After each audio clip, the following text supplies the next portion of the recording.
Hey, what's up guys? Welcome to the first video in a three-part series where we're going to be briefly talking about the importance of what I call the squat trifecta. And by taking a look at each component, we're going to be troubleshooting some different areas for improvement that we see with a lot of people's squats.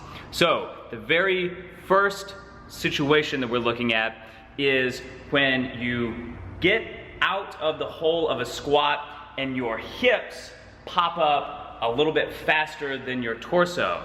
And sometimes this kind of looks like you're doing a good morning with the last half of your squat. So best case scenario, it's just kind of a weird looking squat, and worst case scenario, you are putting your back, specifically your low back, at an increased risk of injury because of course you're doing a good morning when you're expecting to do a squat, which is never a good thing. And 9 times out of 10 what this comes down to is some issue with the quads. So we're gonna leave mobility and other movement considerations out of this particular conversation.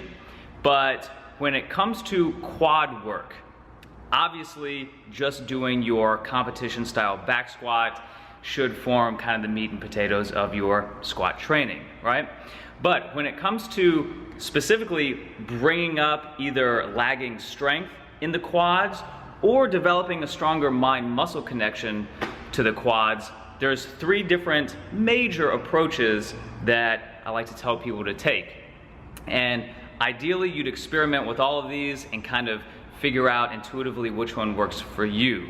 And that comes down to different barbell squat variations, unilateral squat variations, and then machines, body weight exercises, and anything else from there. So, number 1, probably the best quad dominant squat that you could be doing is obviously some variation of a front squat. So if you're comfortable with the Olympic style front squat, where obviously the bar is resting in your fingers and of course across your delts, that's a good one that you want to include in your training. Other front squat variations include the Zercher squat, and then certainly there are many kettlebell squat variations that you can do utilizing 1 or 2 kettlebells. Moving on from there, single leg work is very, very important. And the 2 that really come off the top of my mind that are probably most valuable would be walking lunges and split squats.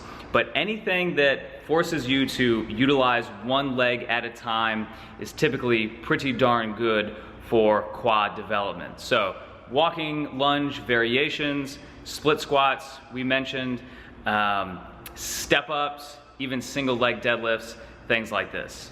And then lastly, we're going into a little bit maybe of the isolation bodybuilding mentality, but there's nothing wrong with that when it comes to increasing your back squat. And here we're talking about machines that can help isolate the quadriceps. So the 2 main ones there are obviously your leg extension and then a hack squat machine or even a leg press. But again, these are exercises where nobody's expecting you to max out, nobody's impressed with your leg extension max. These are simply accessory type exercises that are used to safely build in some extra volume and isolate the quadriceps.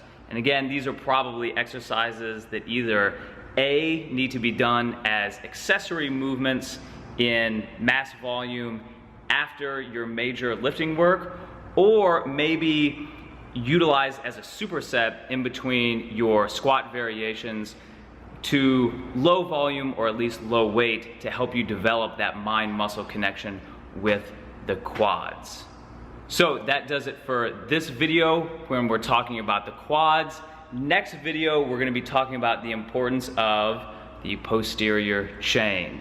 Stay tuned, we'll see you then. And if you would like to learn more about strength training, You can check out more in the link below, and we'll see you then.